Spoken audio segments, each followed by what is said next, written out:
Hey everybody, welcome. It's let's see, July 10th. Yeah, we're in the midst of Hope summer, everybody had and a I heard some great. people are really roasting out there. I hope you're staying Oh safe, yeah. and I really hope. There's nothing I hate more, although my hair is showing it today, but humidity.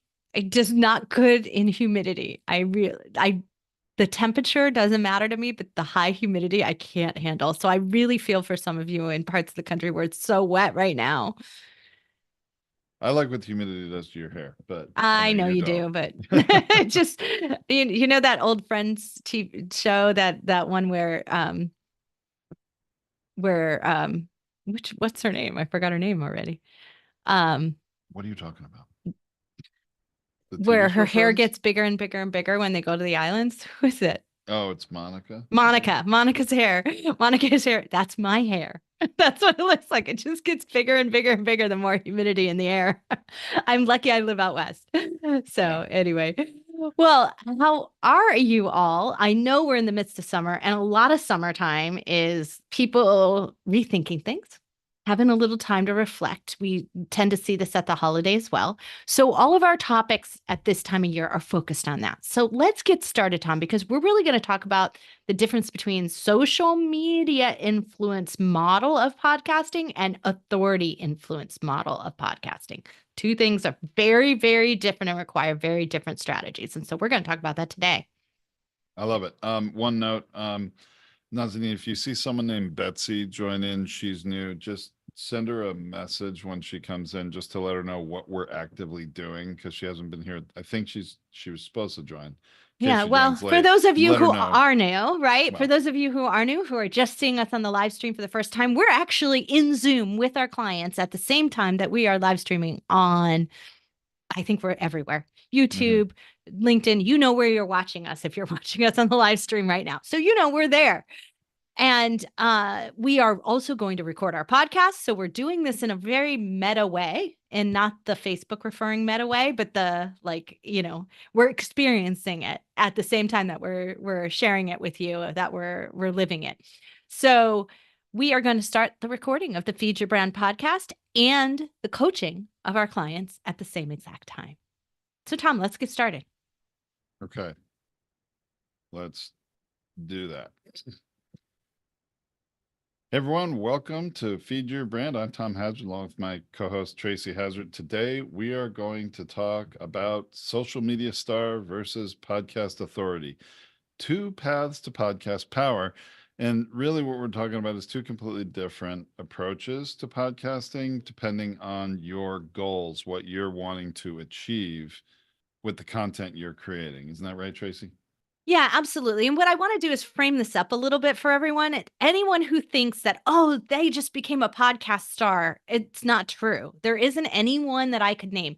Joe Rogan didn't start podcasting first. He actually started on video first. He actually started in wrestling first, right? Like, so they built their social capital, if you want to call it that, outside of podcasting and then went into podcasting. The godfather of podcasting, some Pat people Flynn. called, yeah, Pat Flynn. Okay. Some people call John Lee Dumas the king of podcasting. They started blogging. They were not podcasters first and foremost. And keep in mind that they also started podcasting before social media influence became as big a thing as it is, too. So, like, it was that old ago. But the same thing for Tom and I. We were bloggers first. Well, I was a blogger first. I don't know if you wrote anything, but you got a lot of credit for it. And so, anyway, so we have this where you come out of something else. So, this is what I want you to keep in mind. Chances are you didn't become a social media star from podcasting. You might have been a social media influencer in a channel before and decided to step into podcasting. So, it's your second step, not your first. Most podcasters who build podcast authority and then step outside of that to use it in their own business, their path is a second step, but it's a second step from their business, from their core business, not a second step from some other type of influence.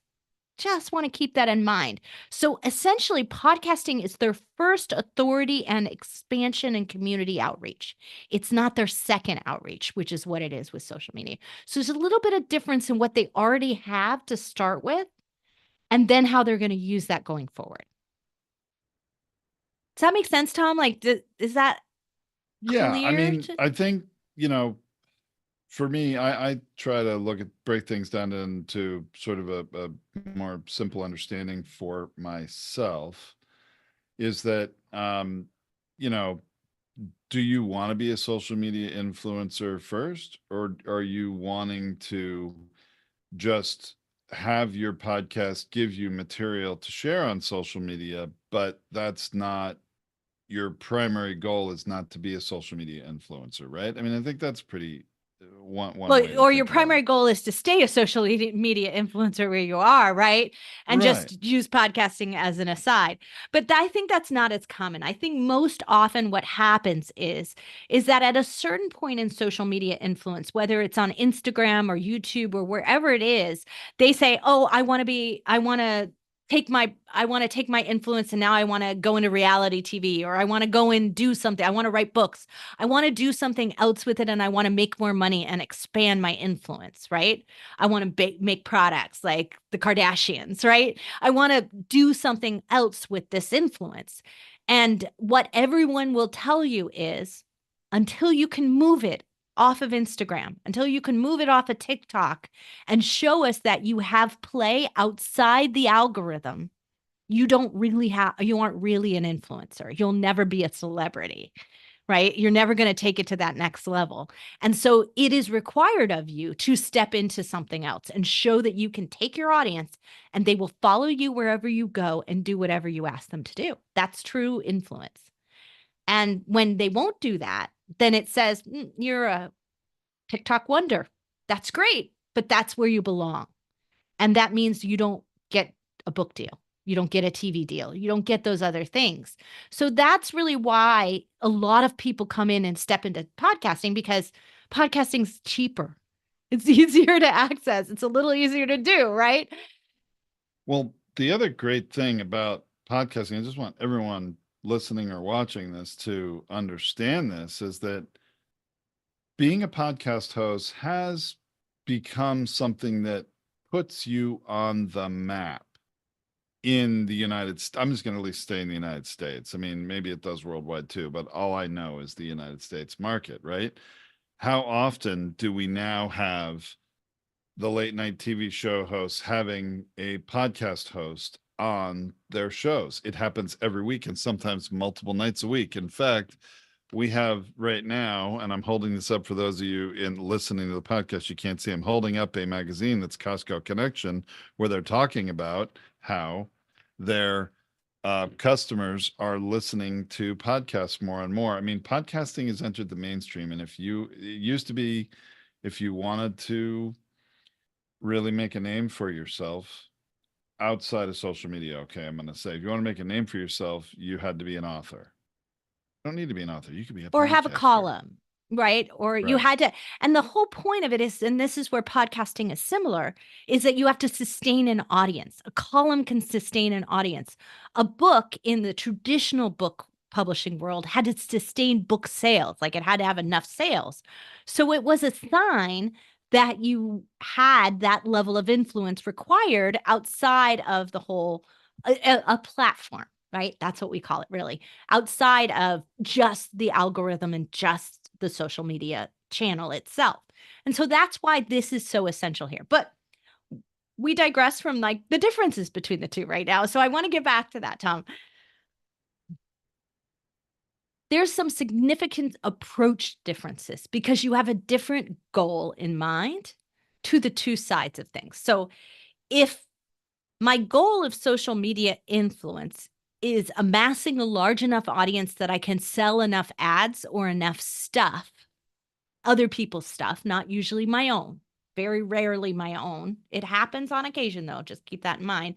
Usually it happens later, once you've amassed enough that you start to sell your own stuff instead of at the Yes. beginning. And that's the difference between The our 45. influencer will eventually, if they get big enough, create their own brand or private label products under their name as a brand, right? And that happens a lot. Right. So usually you're doing some kind of affiliate, you have sponsors, you have whatever it is you're hawking, you're doing that. So you need more. Okay. You need more and you need it as fast as possible. So you need more and a lot of it consistently all the day. So if you look at the high level Instagram influencers and the high level TikTok influencers, they're posting around the clock. Like they're always posting something, right? And they're consistently always posting because it tracks new people. And their goal is to get enough followers, right? You want to get millions of followers because the more followers you have, the more money you make and the more sponsors you attract. So the same focus has to be for podcasting. That means your focus has to be solely on the download numbers. As sad as that is, because the download numbers are faked 9 times out of 10 in some of those circles. And it's true. And I'm not going to sugarcoat it for you. It is absolutely true that those that are selling ads, there are a lot of them paying for their download numbers to juice them in the beginning. And there's no other way around it because it's hard to get those ad sales going, right? So that's what they do. So those are not real numbers. The other side of it is also they don't care if anyone listens. They only care about getting that ad right at the beginning to make them money because they know most of their listeners won't listen through. So this is why Spotify doesn't even bother to count more than a minute. They don't even look at the rest of the playthrough. They don't even consider it of any value. They look at starts and plays are 60 Starts seconds. and streams, really. Starts and is how streams. they do it. Starts and Right. streams. Yeah, I think we've mentioned this before on the podcast. That is one of the things that is very, I guess, disheartening to me about Spotify analytics. It gives you no idea if anybody's really listened to your whole episode or what portion of it they listen to. Spotify only cares about the first 60 seconds because that's where they make their ad money, and that's it. So that's the best we have. And we do, I mean, we have a license with Spotify and we import their analytics to our platform.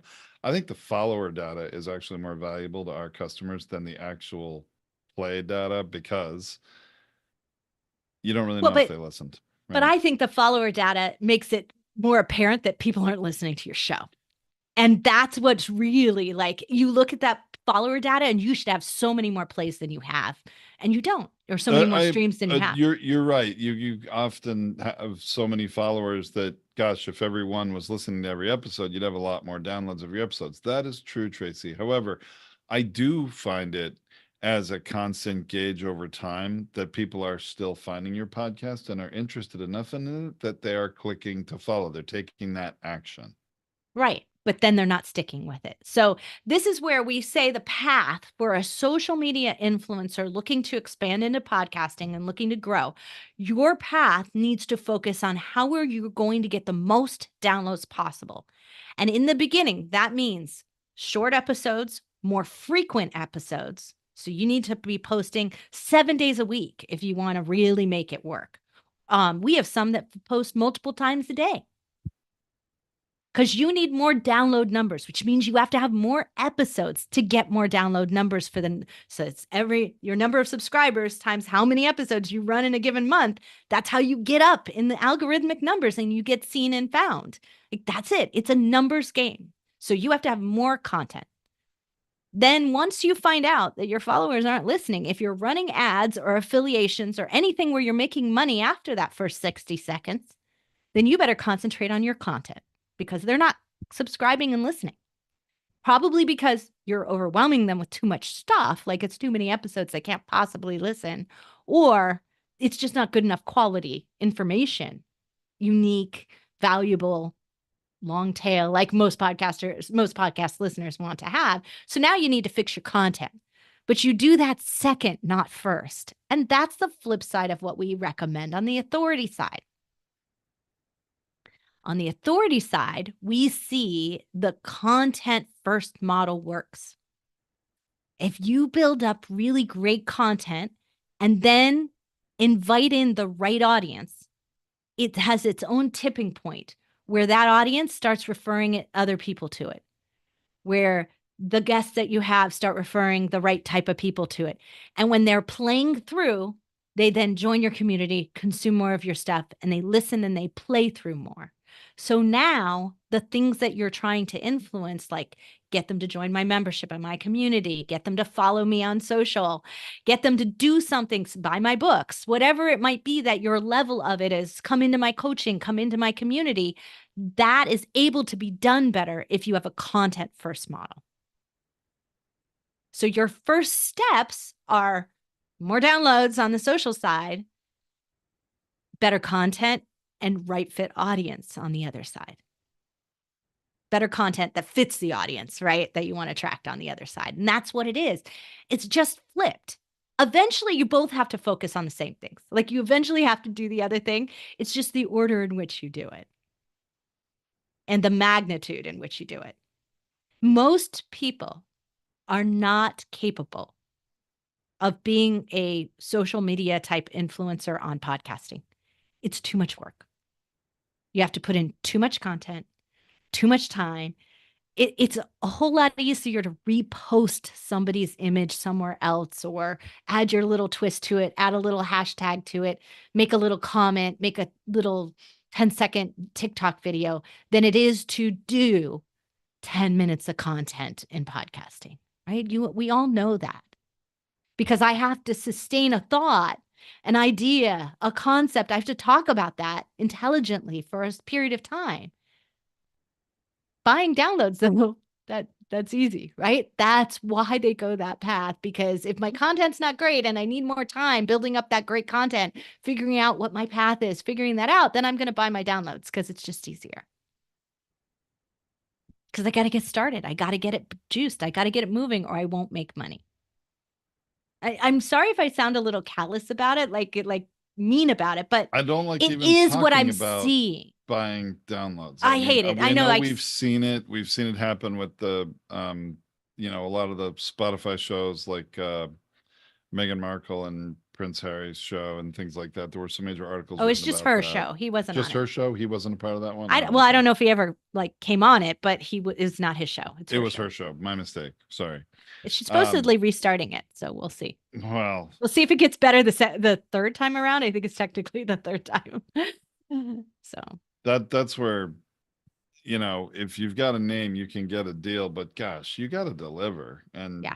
Obviously that one never delivered, but yeah, I mean, buying downloads is not a path to success. Now, raising awareness of your show and, paying some money to be able to do that, however that is I think a fine idea. Certainly. Well, You I mean, raise look, awareness. I'm not saying that you shouldn't pay for some kind of advertising. You shouldn't pay to have exposure. We use PromoCast here at Podetize. Like, I mean, we care about it being actually translating though into listeners. Right. It's not just a download play. In fact, it won't work in a download play. It's not how it works because it's not actually outside of the download ecosystem, but it is playing clips of your episodes and driving traffic to your podcast. So it's raising awareness of it, which is really right. So and valuable. Then we see a boost in listeners month over month over month, sometimes 50% growth because they're seeing your show and then finding it. And then it's great content over on the other side. So then they're actually listening to it and downloading it and binging it, right? That's the model that is sustainable because they will stick around and they will share it with others. And that's a growth model. But there's not a growth model on the other side if you have no plan for what you're going to do next. So once you get a bunch of downloads and you get the sponsors, now you have a responsibility to deliver conversion. And that requires a content focus.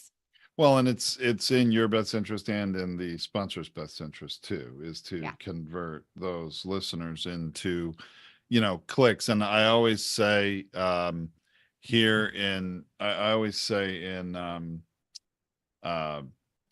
podcasters that you don't have to worry about whether the people that click through from sponsorship of your show, you don't have to worry about after they click through whether they buy it or not, because that's really on the sponsor, on the vendor. If their offer isn't compelling enough, people aren't going to buy. If it is compelling, they're going to buy. And if they're a right fit for it, they're going to buy. Your job is just to raise awareness and get them to click. Boom. That's the value you provide.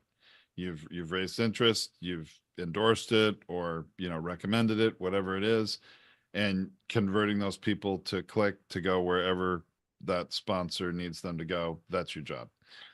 Not how many people buy, unless you're doing an affiliate model and you're only making money when they buy, and then that's a little different. You want to be It careful is a with little those. different. You want to be careful with those Yeah, sponsors. because it's usually, I mean, if you're a big influencer as a podcaster and can convince a lot of people to go buy it, then great. But And you'll make more money that way than you would passively off the dollar advertising. So, but you have to have that level of an influence. So the thing is that it's chasing more downloads all the time if you follow the other model, right? It's always chasing more. But that's why most of them choose to go into a programmatic ad environment where it only measures whether they streamed it. They never measured whether they listened to the content. You get paid whether they streamed it or not, right? YouTube is the same model. Okay. They do not care whether or not somebody watches your video as long as the ads run. Right? They don't care. So it's a secondary model, though, when you start to, like, it always is a model in YouTube to run shorter videos at the beginning of it. When you attract enough audience, the next step to make more money is just to lengthen the videos you have. It's the same model in podcasting. Get started, get them amassed, and then work on the content. And the reason why in YouTube you lengthen videos is because now you run more ads within your show, right? Because they periodically run the ads for you, right?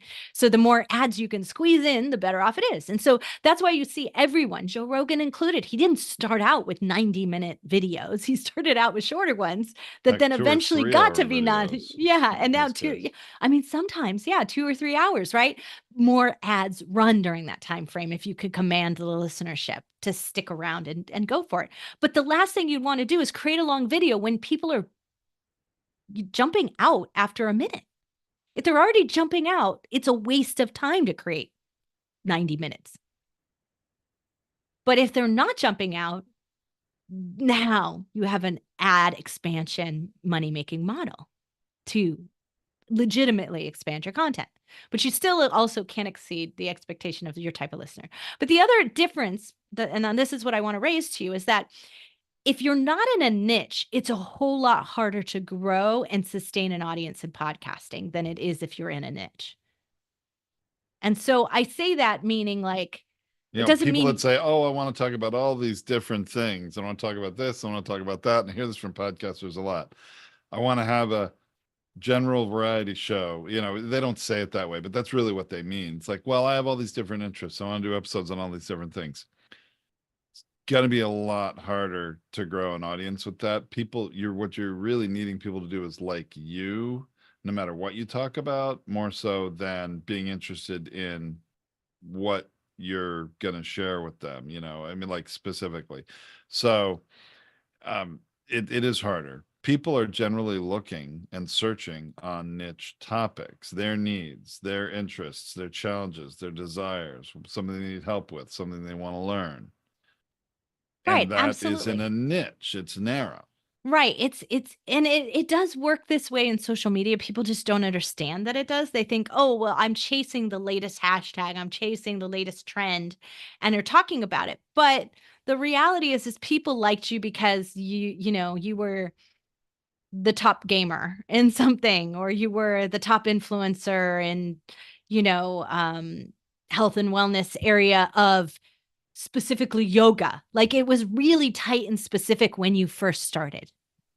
And then you started to grow and expand it. The problem with podcasting is that most people are out there looking for the specific and then coming into something. So when you're expansive, they're like, I don't know, I'd rather go with somebody who's going to deliver me exactly what I'm looking for right now to learn, or exactly what I'm looking for advice on.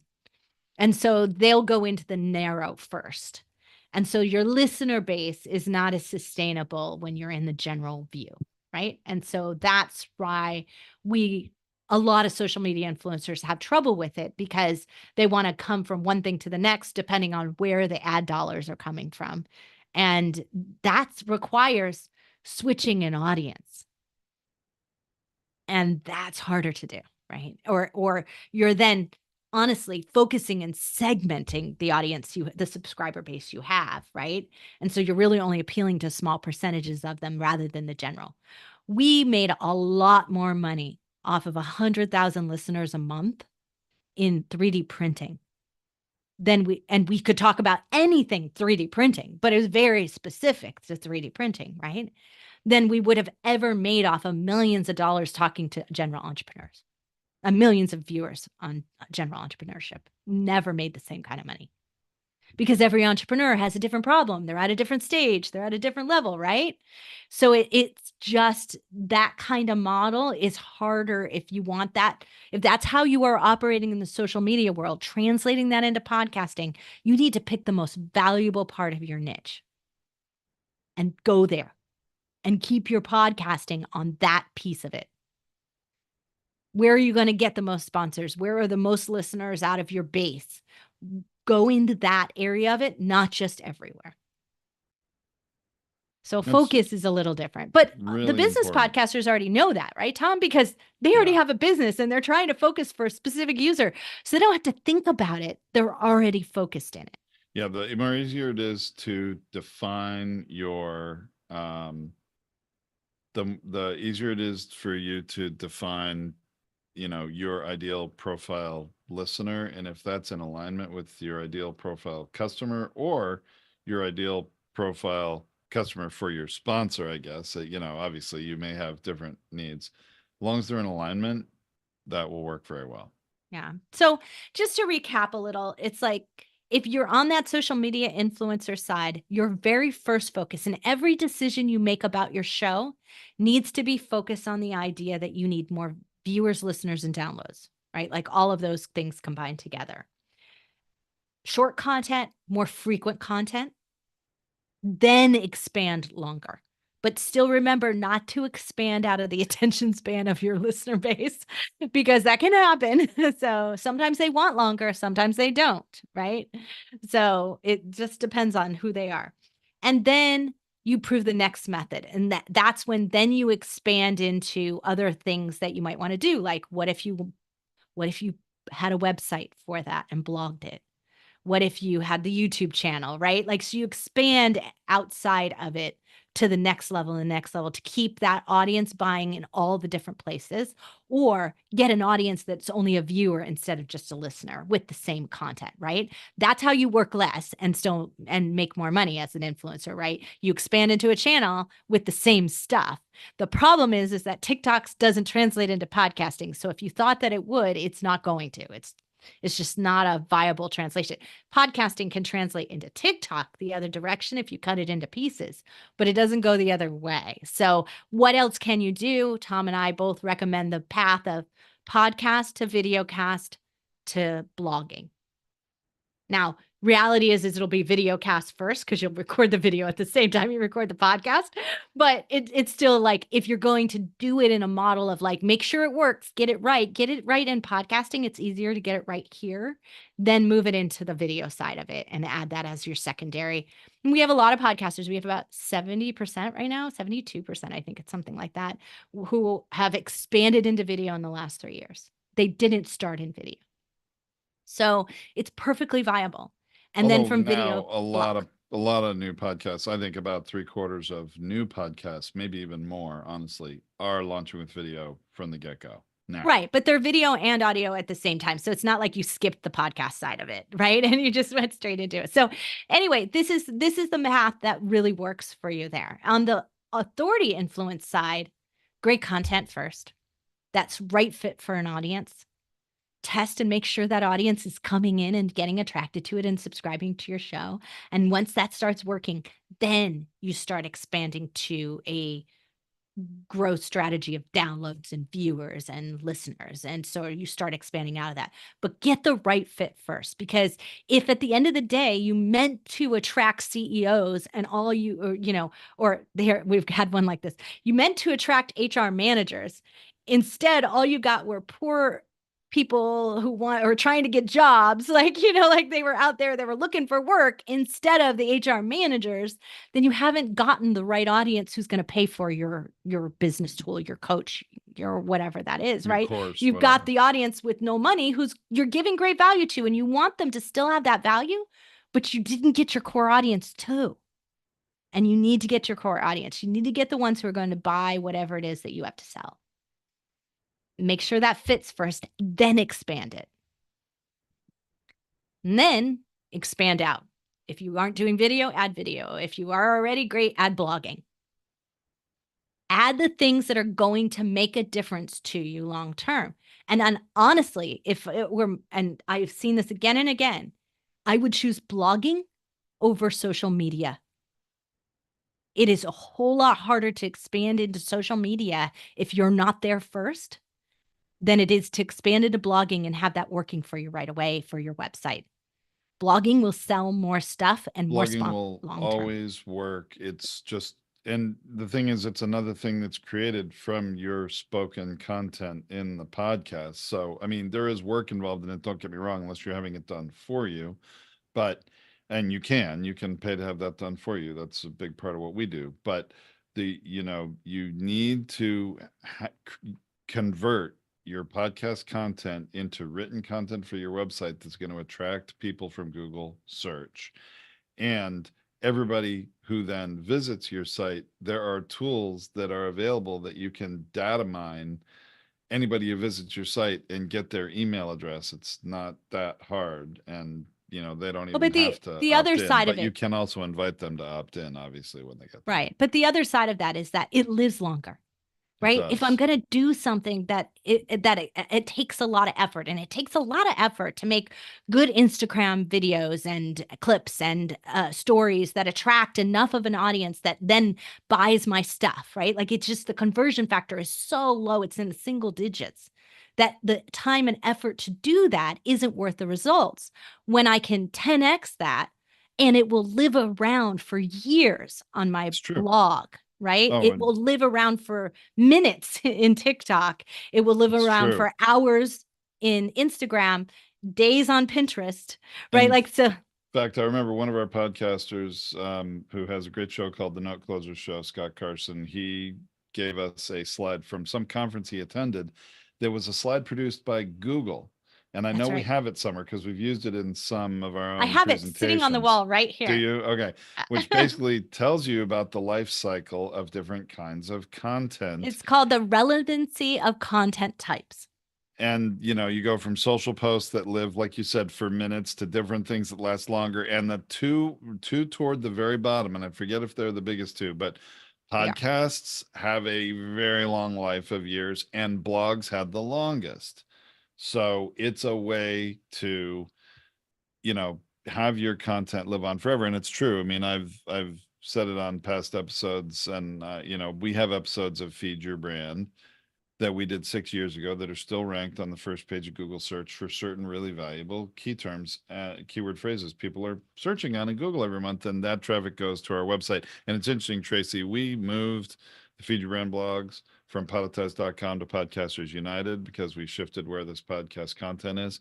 And now the Podcasters United blog of that same episode that's over 6 years old is now showing up on the first page of Google for that same search term. It took a couple months for Google to see the adjustment and see it, and then re-ranked it for the same stuff on our alternate website. So the power of this is really the important thing. I'm not trying to brag about this because we do this for all of our customers we do Done For You production for. The blog is incredibly powerful, and it is how you're going to get the greatest value out of every episode. But it's no good if what you talked about isn't relevant today. Because if you're following the trend, if you're just sharing the momentary things, that's not going to work. And that's why you have to have a secondary content strategy as a social media influencer coming onto podcasting, because you have to have something that becomes timeless. But first, do what your goal was, which was to amass an audience. So this is why I want to point this out, because the choices that you make and the recommendations that we make. So if you're listening to our show, I want you to be really clear here. Only once in a while Are we talking to the social media influencer, the social media star view of podcasting? Because it is less than 1% of our client base of the people that we're advising. We do it. We do advise them. Our services are good for them, but their focus is on a completely different thing than the prevailing advice we give to 99% of our client base. It's just different. So when they hear us, they go, "Ah, that doesn't apply to me. Like, that's not what I'm doing," right? Like, so they discount it. You But know, they will eventually have to come to this to stick with it.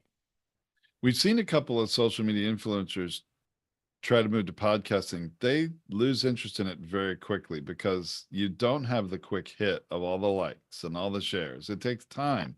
You have to really invest in serving your podcast audience to build it and get the long-term real value out of it. And I think it's easier to sort of go the other way. Establish So I did a podcast. tracking, Tom, because Did you? I did in the early days of the Binge Factor, I was interviewing a lot of social media influencers who were starting their podcasts because it was just kind of like the thing to do at the time when I started the Binge Factor. Like a lot of social media influencers were being advised to do it. And none of them, not one, still has a show today. They were all 100% of them. And I interviewed about 100 total over the entire 500 episodes of the Binge Factor that I've done, or something, 400 or something, because I did some in our show, the Feed Your Brand, before that. And so I had to discontinue their episodes. So like I cut them out because You removed them from the I feed removed them because they're because no they didn't, longer. they're no value that they couldn't stick with it. So if you take their advice, you'd be failing. So I removed them from the show. That's why I have so many I have so many that need to get moved out of the feed. Yeah. Right? Because when I looked back on it, and I was really hoping there was going to be one I could come back to and say, like, what'd you do that worked? Not one could I re-interview. They all quit. And they all quit faster than most regular business podcasters. Yeah. Well, it's because So we're all getting really, I would say, tangible value from what we're doing and feedback. We're serving people. I love serving our community. We Well, get great questions and I think that the big thing that they don't like, that influencers don't like, is they get very accustomed to the algorithm supporting and helping them. The podcast algorithm is not built to help you, the podcaster. It's built to help the listener. It's built to true. help Apple. It's built to help Spotify. It is not built for the podcaster. It's not built for the content producer. That's why you need to look out for yourself as a podcaster and make sure all roads from your podcast lead back to benefit you. You're going to benefit the listener. You're going to provide them value, no question. But the biggest thing is send them back to your website to get that value to your home base, your platform. Absolutely. All Okay, right, well, I think we should wrap it here. let's do that. And I hope that whichever path you choose, and it's totally up to you, just make sure that that starting strategy is right for you. We'll let that be the end of the episode. We'll go into our pre-recorded outro from there. I like Sounds that. good. All right, everyone on social media, we're gonna stay now and have some discussion and answers with our customers live here with us in our Zoom hub. And for the rest of you, we'll